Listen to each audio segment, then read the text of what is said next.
भोगने से वैराग्य आ जाए तो कभी नहीं आ सकता।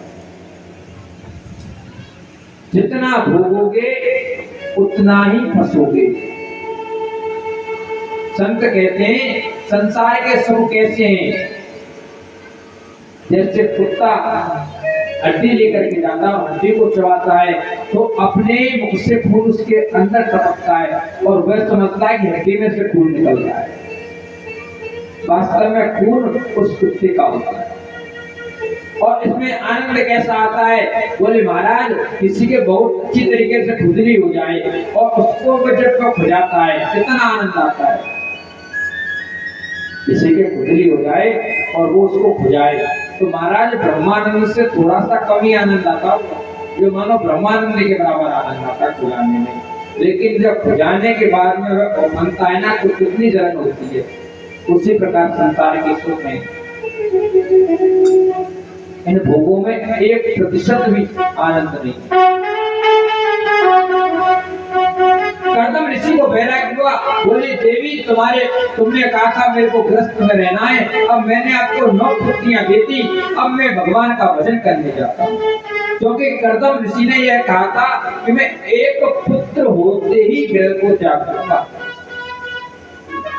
देवहूति ने कहा महाराज आपने तो कहा था कि 1 पुत्र होने पर आप ग्रस्त त्यागोगे, लेकिन पुत्र तो हुआ ही नहीं है, अभी तो बेटियां ही हुई है। कर्दम ऋषि को याद आया, बोले देवी चिंता मत करो, माँ किता राजपुत्री आत्मान प्रत्यंगति भगवान से क्षरो गर्भम अघोरात्म काप्यते। हे राजपुत्री, हे देवहूति, तुम दुख मत करो, क्योंकि तुम्हारे घर में तो साक्षात भगवान आने वाले हैं। और महाराज इस बार जब माता देवहूति गर्भ से हुई तब भगवान कपिल रूप में उनके घर में आए और भगवान कपिल का प्रादुर्भाव हुआ। बोलिए कपिल देव भगवान की जय हो।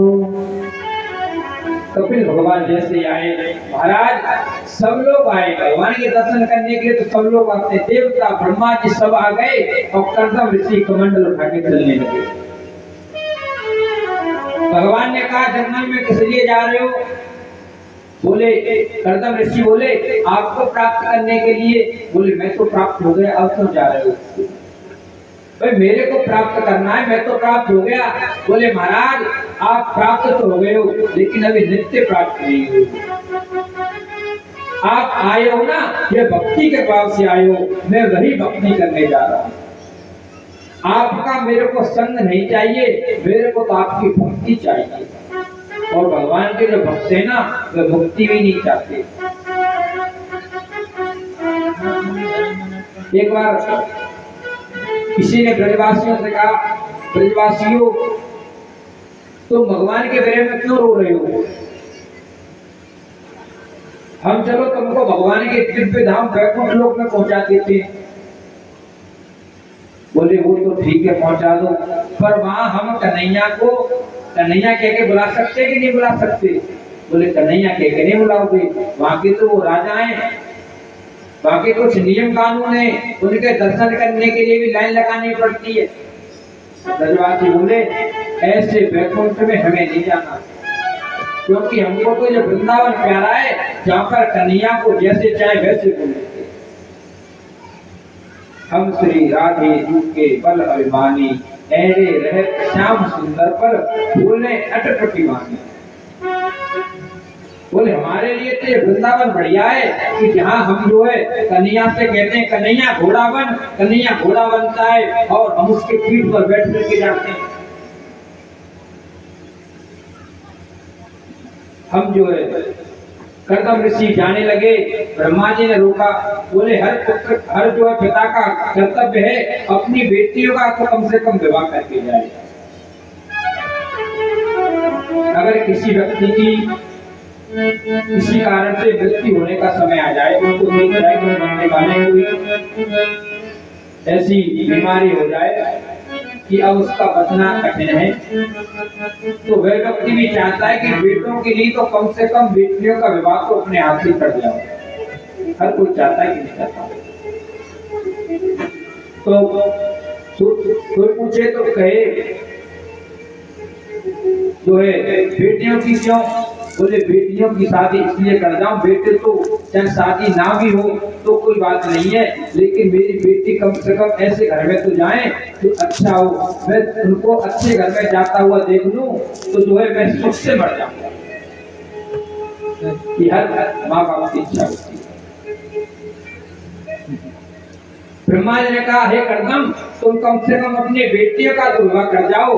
बोले महाराज इतना टाइम किसके पास में, अब आज से लड़के ढूंढूंगा तो 2-4 साल तो लड़का ढूंढने में लग जाएंगे। बोले चिंता क्या कर रहे हो, मैं 9 ऋषि अपने साथ लेकर के आया। जो है कपिल भगवान के दर्शन करने के लिए ब्रह्मा जी के साथ में उनके 9 पुत्र आए थे।